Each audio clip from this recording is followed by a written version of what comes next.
Yo, what's up, everybody? This is Boucher99 Production, and I'm doing a reaction video to a video called Reprogramming My Life. It's of Frank, and this video is by Soft White Underbelly. The interviewer is Mark Leda, and I watch these videos for educational and informational purposes. I came across this one while I was looking on the Soft White Underbelly YouTube channel, and I thought to myself, like, like this it sounds interesting. Usually it's just like a name or something, but this one it's a newer video. It says reprogramming my life. It sounds interesting. Let's hear what Frank has to say, and let's get to know Frank, everyone. You're not getting the crazy Frank today. You're getting the good one because I just started my meds again. Off my meds, I'm a little out there.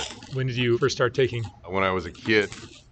So tell me about your childhood. My childhood. I grew up in San Diego. I was born and raised. I was born in Sharp Memorial Hospital. I was born with the cord wrapped around my neck, so I was pronounced dead when I was born. So I had to be put in an incubator. And if it wasn't, my father wasn't there. He was getting high at the time. I guess he showed up later on. But if it wasn't for my grandfather, I probably wouldn't be alive because he threatened the doctor's life to keep me alive. So he kept me alive, and I was in an incubator for a long time, and I had to have major blood transfusions, and a lot of things happened when I was born to me. So right there's a miracle in my life, you know. I always look back at that and go, man, you know, when I get mad that I'm here, I think back at that. I'm supposed to be here, you know. And how I ended up here today is, you know, I had dreams and I had goals in my life, and I was a motivated person my whole life, you know. And I don't know exactly how I got here to this point in my life. I'm 44 years old. I shouldn't have made it past probably 20 years old, honestly, if you want to know the truth. Um, um, I I've been a millionaire twice over with the work that I do. I've owned my own businesses. I've worked for huge power companies that paid me god awful amounts of money for not doing hardly anything, which has a lot to do with my mental illness. There was a lot of electricity. I've been electrocuted a couple times from high voltage. I've been run through a rock crusher and almost killed twice from the electricity and the rock crusher, and the companies just threw it under the table, hid it. And I'm a loyal person, so I never sued anybody. I was never a person who wanted to sue and gain something that I didn't earn, right? So going back to my childhood, I was raised in San Diego. We're Native American. We have some Mexican in us. We have Aztec blood in us. We have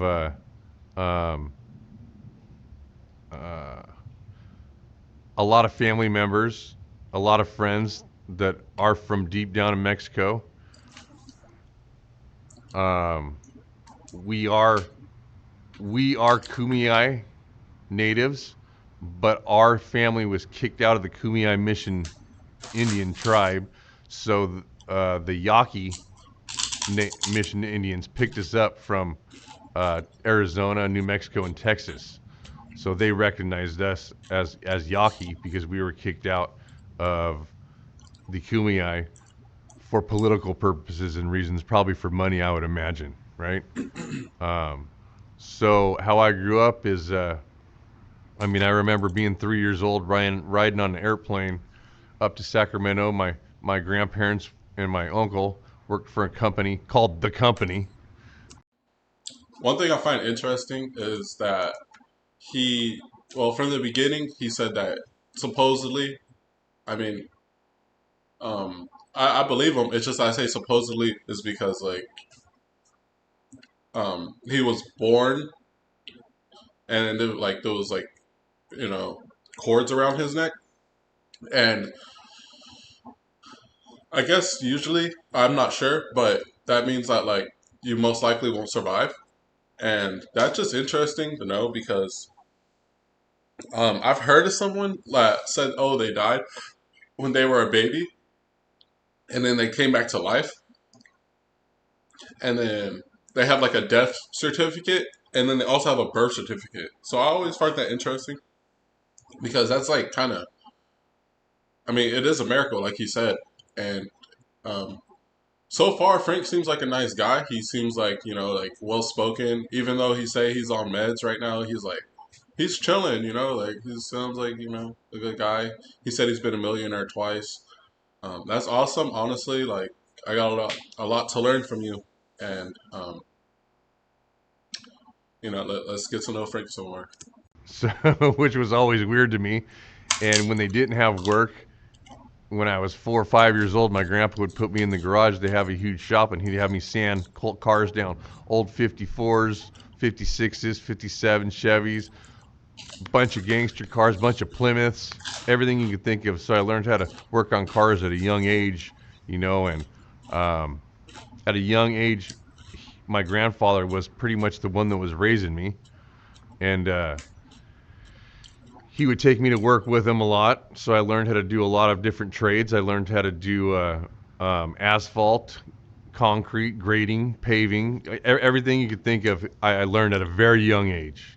So my grandfather was pretty much my father. My father had left when I was 6 years old. Um, him and my mother decided to get a divorce. My father is he's on the spectrum. He's got Asperger's. He was a genius. He built computers pretty much before computers were even how they are today. You know, he would take them apart and put and solder everything together, the circuit boards, make everything, and he knew numbers real well. You know, just like I do. You know, and I never understood it until now, right?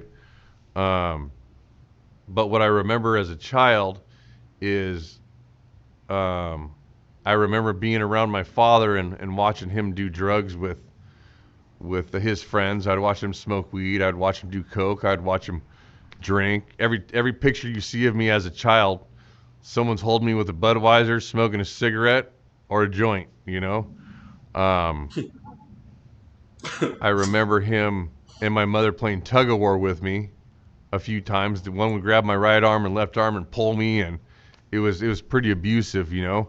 And finally, when my father left, um, I I clinged to my grandfather because that was the next man in my family. But throughout the years, I yearned for my father. I wanted a father. I wanted to play catch. I never got to play catch with anybody with a football or a baseball or anything. It was all about work, work, work, work, work, work, work, work, work. You know, in school, and so pretty much I was raised by my grandfather. And when I was with my mother, she was young. You know, she had me when she was 20. Yeah, she had me when she was 20. And so back at that time, our part of the family was poor. Me, my mother, and I, and but my other side of the family, you could kind of compare them to the mafia. The families ran like the mafia, kind of. Um, it was ran by my uncle. He's passed away now. His name's Tom C. Dyke. I will give that name because it's a very important name in my family. He was one of the people that I looked up to the most. How he handled the family and handled the money and everything. So, um, you know, I lived on the streets with my mother. We lived in our cars sometimes. We would move house to house to house. I can't even tell you how many times that I moved. And we would live in the crappiest apartments. We would live in the car. We would live wherever we could. We would live at my grandmother's house. Um, so we finally moved to this apartment in Lakeside, and I'll never forget. I was riding my bike, and I rode my bike into the garage, and my mom must have had shut the garage door, and it closed on my forehead and knocked me out. Got a concussion, had to go to the hospital. If you look closely, there's still a scar in my head from it. That was when I was like 7 years old, 8 years old, and so we started living at that apartment. My mother met this man named Jim, which is my stepfather today, still is. Um, And I remember things back before that when I was a kid. There was a lot of witchcraft in my family. Um, One of my aunts practiced dark Santeria, and we lived at her house a lot. That was when my dad was still with us.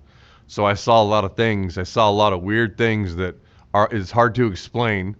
You know, I would see her witchcraft stuff set up, and I would see things in the windows at night. I would see demons, if you want to call them demons. I would see figures, and I was just a kid, mind that. And we had pet goats. We had pet goats, and I had tied them up one night. I think we had 6 of them, and they were tied to a tree. And I woke up one morning, and they were all slaughtered. Everything, all their insides were taken out, and just their skin and bones were left. And we looked around. I remember we looked around for footprints. We didn't see nothing. There was no sign of struggle, nothing. So, anyways, my mother decided, since all that stuff was happening there, she decided to move us out. And that's when we moved to my grandma's. And then when we moved to the apartment, and my father left, and my mother met this man named Jim. Well, about a year or two later,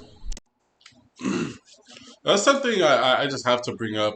Um, when he starts bringing up like witchcraft and like I don't know his story about the goats. He tied them up. They were on a tree. He woke up. The insides were slaughtered and they were gutted basically. Um, I'd never seen anything like that, but that sounds like crazy. I'm not saying it's crazy, but that is kind of like wicked. I can't imagine that. Like I mean, if that's like someone did it or if it was just like some spirit, something to do with like demons, satanic, like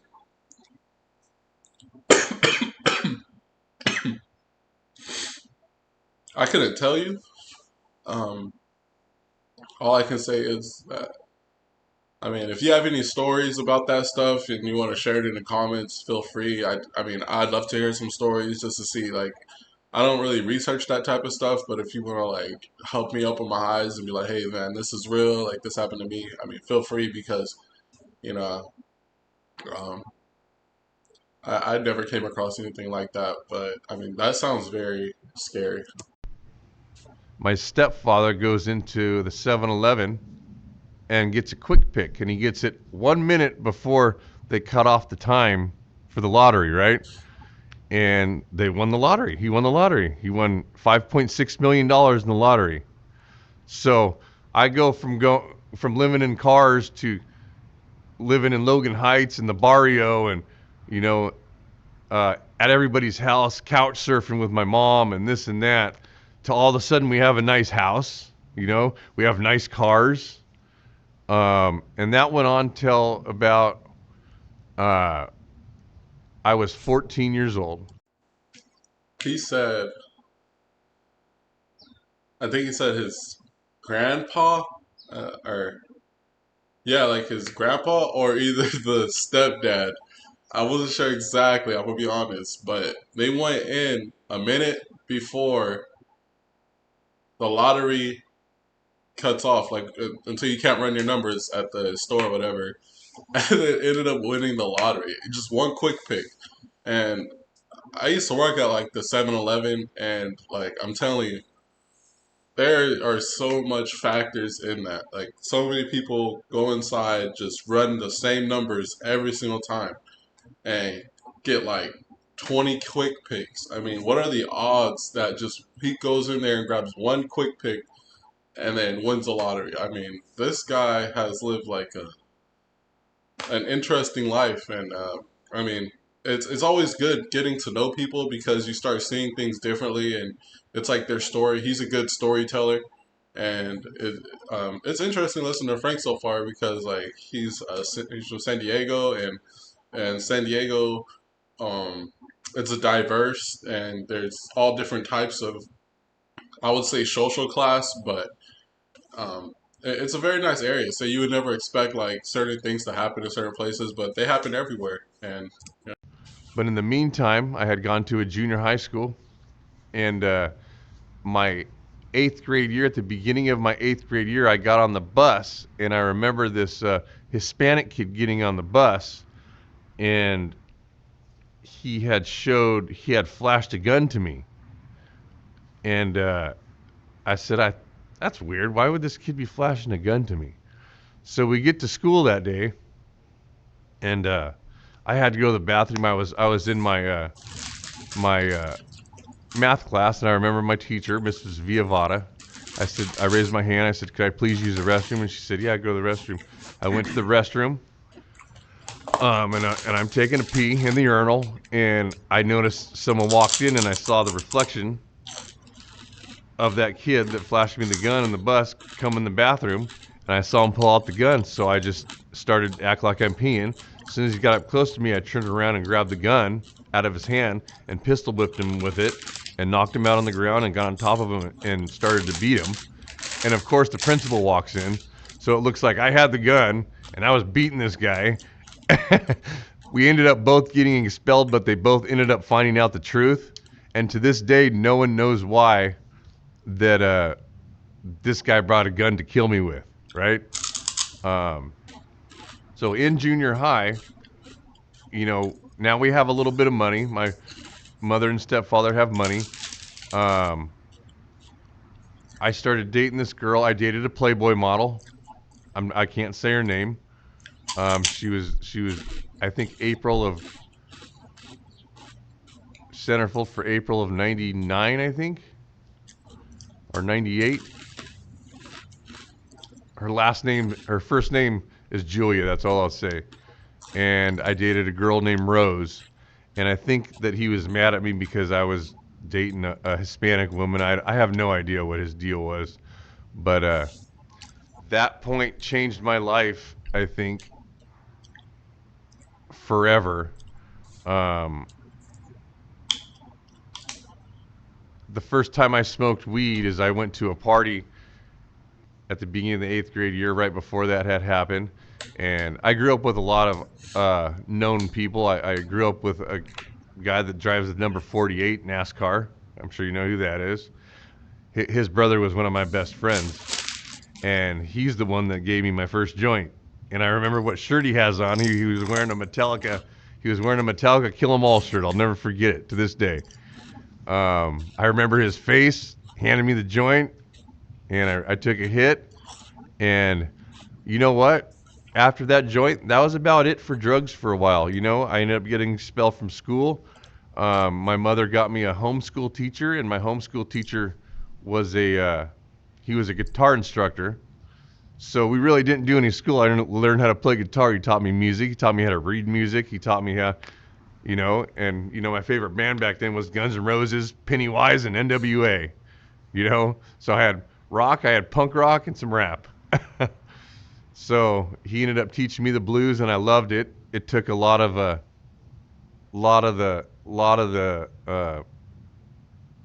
hurt I had from being molested when I was younger. I was molested when I was young, at about 6 years old, by a friend of mine that was older than me. And then after my parents won the lottery, I got molested again, and no one knew about it. And I didn't talk about that until I worked at a rehab when I was 33 years old in front of a bunch of guys. So I kept it secret that whole time. So anyways, after my mother and father got the money, we had a lot of nice Christmases. I can't complain. It was cool. It was weird. It was different for me, But the kicker is we ended up going to Vegas a lot. So there was about 4 or 5 years where I grew up in Vegas. We stayed in Vegas for months at a time, 3 to 4 months at a time. As soon as the Mirage got built, my mom made friends with Steve Wynn, the owner of a bunch of hotel and casinos. Now she's still friends with him to this day. And so they would give me $100 and stick me in an arcade by myself. And I would sit there all day, and once I got bored of the arcade, I'd walk down the strip. I'd walk over to Caesar's Palace because there was magic shops. I loved magic. I loved magicians. I loved card tricks. I loved cards. I loved to play cards. So I learned how to walked the streets of Vegas and learned all the hustles and stuff. By watching Magic, I learned sleight of hand. So I would walk by blackjack tables or poker tables and grab $100 chips and back then they didn't have the security systems like they do now, so no one ever really caught me, and I'd always give my grandpa the chips and where'd you get those? Well, don't worry about it, just go cash them in. you know I laugh because I think back, it's pretty funny now. They were teaching me how to be a hustler. Here's $100 while we go and do what we do in Vegas, and we would do this for months, 3-4 months out of every year. So I grew to That is interesting. I think that's pretty cool. Uh, I mean, it seems like homeschool and like he was self-taught a lot, and like he got to explore. I mean, the first beginning of his life, he wasn't as fortunate, and he didn't have that much money growing up. His parents didn't really have much money, but then things changed for him, and then he started living a more like different life where he could travel. He got like more privileges. He got fancier things, learning new tricks, stuff like that. And I mean, that's everyone, but it's just like some people don't have the opportunity to go and try that. But everyone's different. Nobody's the same. live by myself, kind of on my own. I was basically a latchkey kid when it came down to it. During the summers, we would go up to uh, Auburn. There's a place up by Auburn, way up in the hills, where my grandfather and my uncle worked. They built dams and did all this stuff up there for the company. And I remember just being a little guy, and my grandfather would give me a gun. He'd give me a 22 long barrel, a knife, and a fishing pole. And I'd walk in that forest by myself every day. He'd teach me how to hunt by myself. He would teach me how to butcher, how to skin things, how to clean the fish, how to do all this stuff. And he had how many brothers? He had one, two, three, four. He had 5 brothers.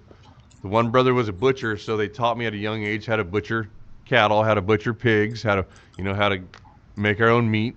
Um, but growing up, I remember I was always by myself. So when I started school, it was hard for me to fit in because I was by myself. I didn't know how to interact with other kids. So I always was trying to be somebody that I really wasn't. You know, I was really smart. I never had to study for any tests. I never had to do anything to pass school. I just passed because I knew I could take the test and ace the test, no problem. And everybody, you like, what the heck? You don't study, you don't do your homework, you don't do nothing. I said, I don't know. So then when I got in high school, my mother, since they had the money, put me into a Christian school. I went to Christian High in El Cajon. Dr. Jeremiah Shadow Mountain Church. It's a big church down there. And so I got a background in the Judeo-Christian religion, which I hated right off the bat. I fought it right off the bat. I'd go in these Bible classes and listen to this guy preach on what he thought was the right doctrine of the Bible, and I always called him out on it. I said, no, that's not what that says, and that's not what that means, man. Why are you teaching us this? So the more I did that, the more they started catching on to me. So I ended up in the principal's office with my desk in there, and that's where I stayed all 4 years so I could play football. So during high school, I didn't do any drugs, no drinking, nothing. My outlet was sports, right? And my freshman year, my grandfather had died. I was 14, and that devastated me. It devastated my whole family. It ruined my mother's life. It ruined my life to a point. But right before that, we went on a trip. We went all around the country, probably to every state. I think we missed 3 or 4 states. But I got to spend some time with him, and he actually took me to see my father. No one else wanted to take me to see my father. At this time, my father got banished from San Diego. His father, my other grandfather, my white grandfather, was a bank robbery cop undercover. So he caught my father stealing a bunch of stuff from stores, and and banks, I hear banks, but I don't know if I believe that. So instead of the judge putting him in prison, he told my grandfather that he could be banished from California for so many years. I think it was 7 to 10 years, something like that. So before my grandfather had passed away, he made me a promise that he would take me to see my dad, and he did. We went and saw my dad in Virginia, and we got back from that trip, and my grandfather ended up passing away, and they he had cirrhosis of the liver so bad, his liver, by the time we got him down, we tried to get him shark treatment down in Rosarito or Ensenada, and his liver was just the size of a dime, so there wasn't much they could do anymore. And I'll never forget the day that he passed away. I was sitting in there by myself with him, and he looked at me and he said, "Frankie, you see those doves up there?" And I said, "No." And he goes, "Those are angels. They're coming to get me." And I said, "Okay, whatever you say." So we left that night, got home.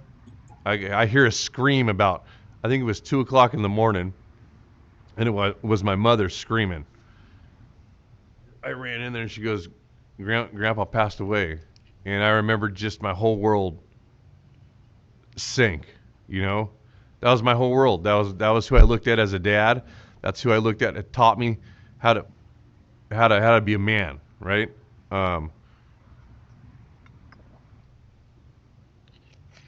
so after that, I was pretty much raised by my grandmother, sometimes my mother, you know, but I missed my grandpa. I missed that. Um, so I ended up getting a lot of letters for or scholarships for football, and I was a good athlete.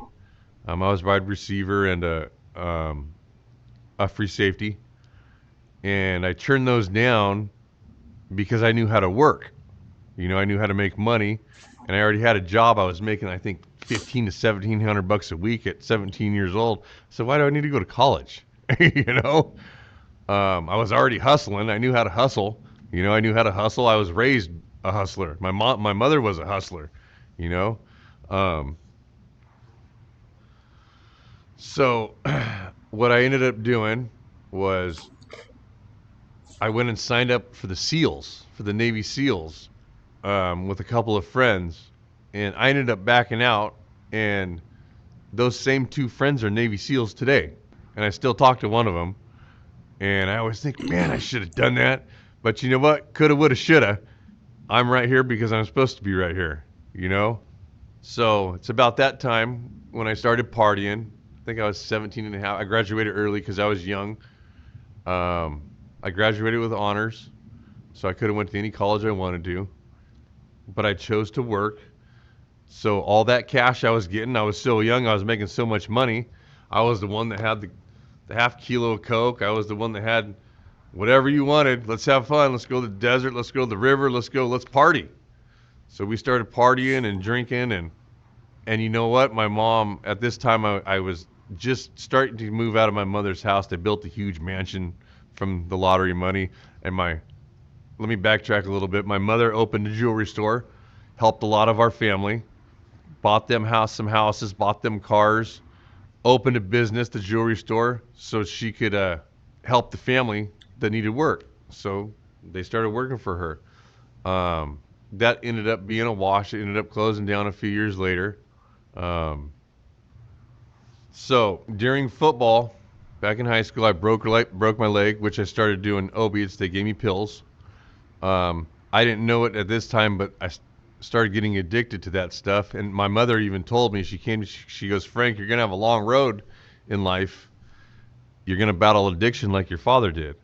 And I never really listened to her. So anyways, go forward. Um, uh, she ended up gambling most of the money away, allegedly. So we were back to having nothing. So then my mother started, um,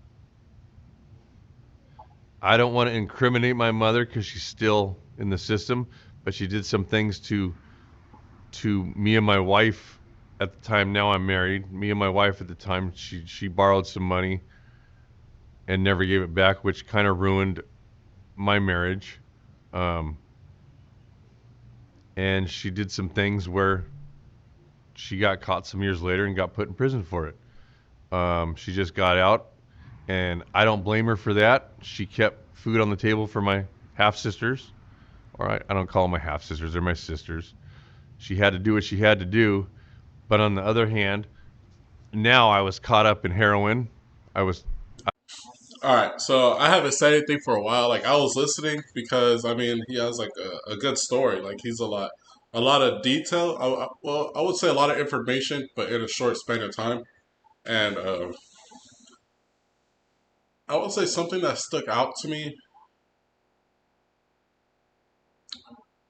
would be the part where he went to the Navy SEAL program, but he backed out, and now he has two friends who are Navy SEALs. I think that's awesome.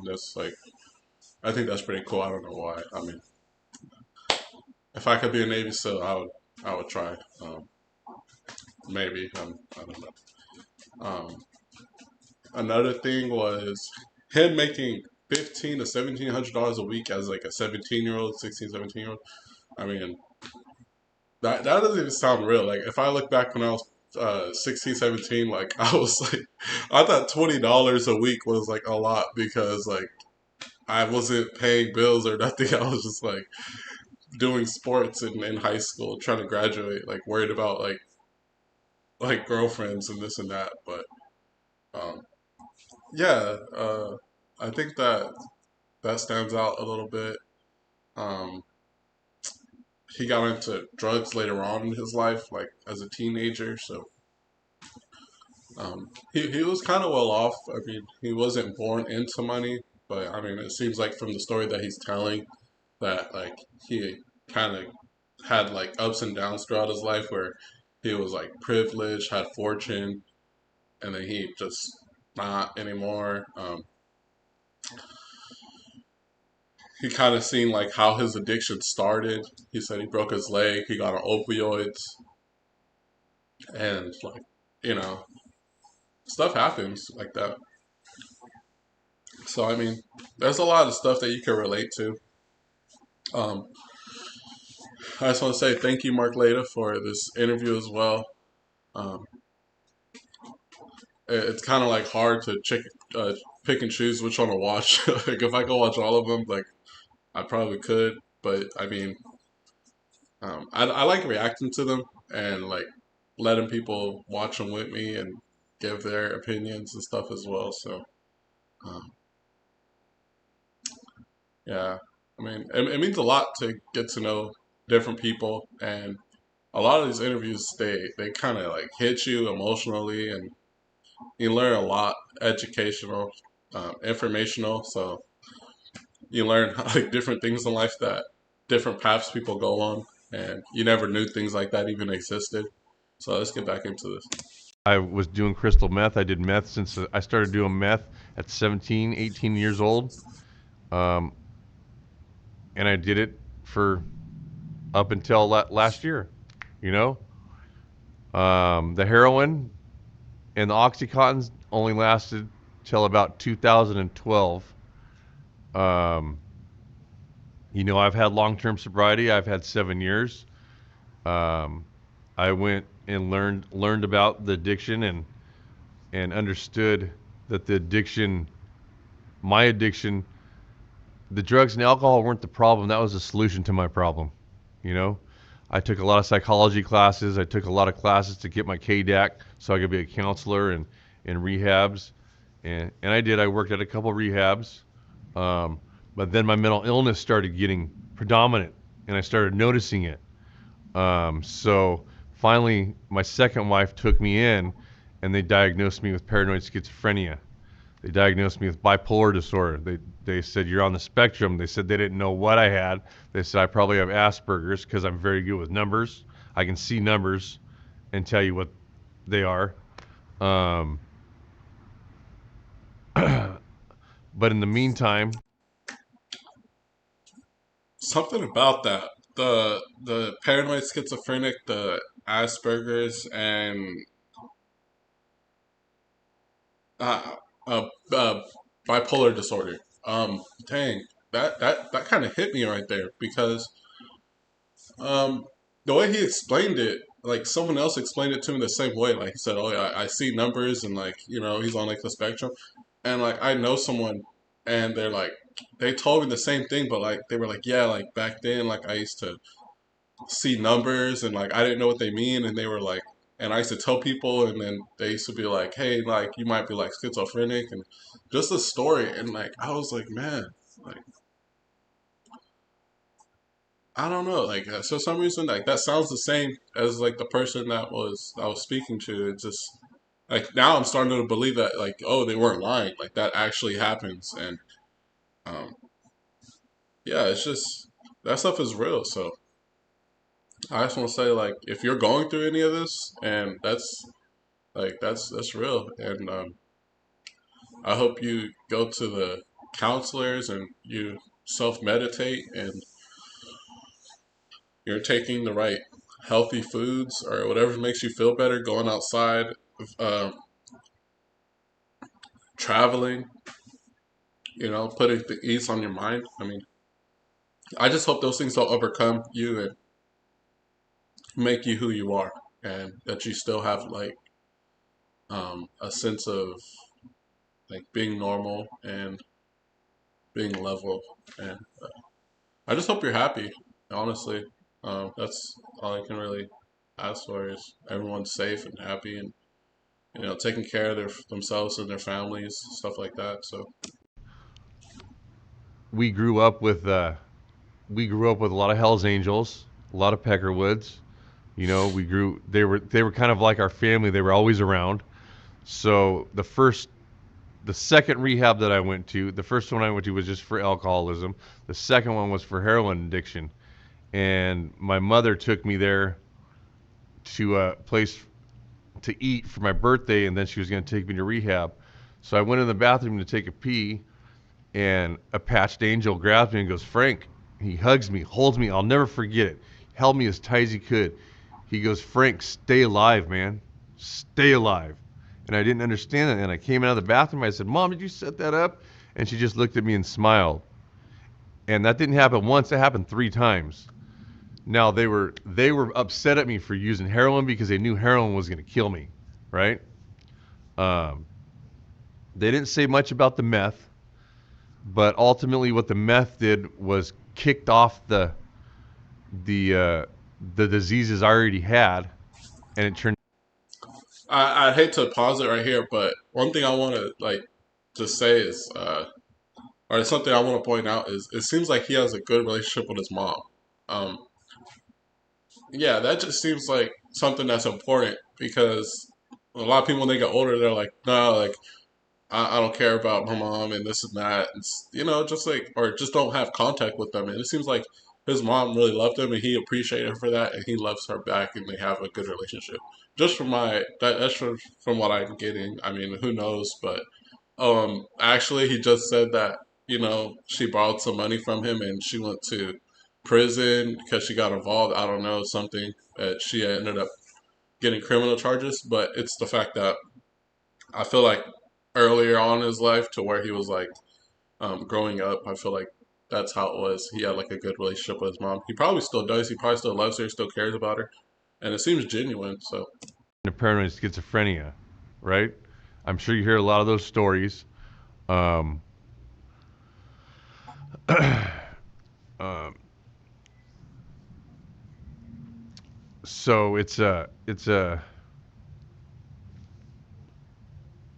almost like it was set up for me perfectly to go get help to get off heroin. So I went up to this place, Palomar Mountain.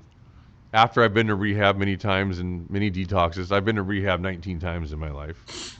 Um, Spent millions of dollars, million, hundreds of thousands of dollars in cash, then millions of dollars, obviously in insurance money. But the two that actually helped, or the three that actually helped, were Palomar Mountain, called Sober Ranch, Genesis Recovery, which is down by where I live, and Alter Group up here in Orange County. Um, but I'll never forget I was working. I worked for the power companies. I was working, and this guy came up to me, and he was a Mongol, and I knew he was a Mongol, and he was always a jerk to me, and he had told me something about say hi to your mom. I miss having sex with her, right? And I looked at him, and I'm older now, you know, and I said I wouldn't say that if I was you. 2 months later, that guy's dead. You know, I can't explain it. I don't know what happened. He's dead. He was dead. Showed up dead. They said he drove his bike off a bridge, and there's a lot of things like that that has happened in my life that are unexplainable. That almost like it's all been set up. I've always been kept safe by somebody. You know. Um, Now I've been arrested many times, been in jail many times. Now when I get arrested, or if I get arrested, God forbid I do anymore, they don't take me to jail. They have to take me to the site. Whoa. Okay. All right. All right. Something I gotta connect right here. All right. So his mom's side, he said that. All right. Just listen to me. Listen. Hear me out. So his mom's side, he said they grew up like less fortunate, kind of poor on the poor side. After his mom and dad divorced, they kind of like split ways, this and that. Okay. So and I know in the beginning you heard that his dad's side, they were like they operated like the mafia. He said like their family was structured and like stuff like that. So I don't know. I feel like it could have had something to do with that. He said it just like he just said. He said it feels like I was already protected. Someone's always like strange things happen like that, but it's like he never really had a relationship with his dad's side because his dad got banished to like Virginia, and it just seems um like what if that is someone like watching his life like is like I don't know. I don't know. It just seems like that because he's still family, you know? It's like your long lost family that you still have like your ancestors watching over you from like their side. But I don't know, maybe I'm just I'm just crazy or something. But I'm just saying like that that's something to think about. I mean, I would never have thought that this interview would have been like so like just puzzling. I would say it's a little puzzling, but I mean, it's something to think about. Psych ward because of what I'm diagnosed with. Um, so what I wanted to come talk to you about is the mental illness. You know, drugs are the solution to the mental illness and how we were brought up and raised. Um, I try to fill that darkness and that void with the drugs and alcohol or whatever it is. It could be more than it could be working out too much. It could be, whatever. Um, I just want people to be aware that it's just a solution, man. That's not the problem. We have to talk to somebody and we have to let people know that what the government's doing out here is not right. I mean, fentanyl's killing people. They don't even bring up ketamine, which ketamine's killing a lot of people too. Um, I've spent a lot of time on the streets. I lived on the streets for years. Um, I watched people get murdered for a $10 sack of heroin. You know, I've seen so many things that kids shouldn't have seen, and I'm thankful to be alive today. You know, I've done a lot of things that I regret. But do I really regret them? No, it's made me the man I am today. It's made me be able to talk about it. It's made me be able to talk about my molestations to other men that have the same problem that need to hear somebody talk about it. Um, does it haunt me every day? Hell yes, it haunts me every day. Every day of my life, it haunts me. I wake up. You know, people talk about triggers. What triggers you? See, you learn all this stuff, all these rehabs you go to. What triggers you? You know what? I'm triggered when I open my damn eyes in the morning, right? That's when I'm triggered. And I heard someone say one time, It just has like to me, he just has like a San Diego personality. Like for me, I just think that he's a whole character. But yeah, he's pretty funny. This dude's actually he seems like a cool dude. But yeah, this interview is really good. Also. if you have any videos you want me to react to or watch, just feel free to comment in the comment section. I heard someone say one time that um, it's just business. It's just business. It's not pleasure. You know, it's just a business of the game. Um, but I honestly, the more of us that talk about this kind of stuff, the more we're going to shed light on the darkness that they don't want us to talk about. And you know who they are. So, I watched the Skid Row stuff. We got Skid Row in San Diego just like LA. It's getting just as bad, you know? And my favorite thing to do is to go on them streets. I give my last dollar to someone because you know what? They did it for me, you know? I'll go buy a guy a beer because he did it for me, you know? So my agenda in life is to help others like me, just like your agenda, you know? I think it's important that we speak out against all the BS that we're taught and that they show us on TV and that they tell us. It's all BS, man. I grew up with a lot of cartel members, and I'll tell you what, some of them are the nicest people you'll ever meet.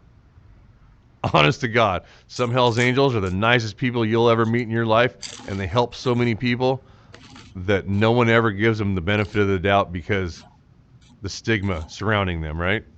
Just like the people on the streets. Probably the most smartest, intelligent people you'll ever meet live on those streets, you know? And people don't give them a chance, and that's why they don't want nothing to do with this BS. They don't want to pay the taxes to a government that isn't even a government or a U.S. entity, right? Screw them. Why do that when they're not letting us speak out? I want to shed light on the darkness of this world. I want to do the best I can to keep the fentanyl, to keep ketamine, to keep all the drugs that kill off the streets. Um, I understand that some of us need certain things to stay alive, but we've been programmed that way, and we need to reprogram ourselves. We need to reprogram ourselves and see the light and quit looking at that darkness because there is a light, man. There is a light, and I'll do whatever I can to help change this world. So, thanks for listening. All right, Frank, thank you so much. Thank you so much, Frank. Thank you, Mark Leda. Um, go follow Softlight Underbelly. Go subscribe to his channel. Um, like, comment, and subscribe on my channel if you want more reaction videos. Um, comment any suggestions or any recommendations you want to see me react to. I usually just react to Softlight Underbelly because it's like kind of educational. It is educational and it's informative, and you get to learn people. You get to know people. Who knows? Like, there's millions of people on this planet, and like they're all different. They all have different walks of life. So this gives me like access to just going here instead of like going out and go meeting people. I mean, it's great because I mean he helps out. Mark Leda helps out people that he interviews. Whether or not they use it for good or bad, he's helping them out. So I appreciate these interviews, and like, comment, and subscribe. Please like, comment, subscribe. Help me get to 1,000 subscribers. Like, I guess that's my goal for now. I mean, I'd love to spark my YouTube channel, but I guess I just gotta keep staying consistent. But thank you.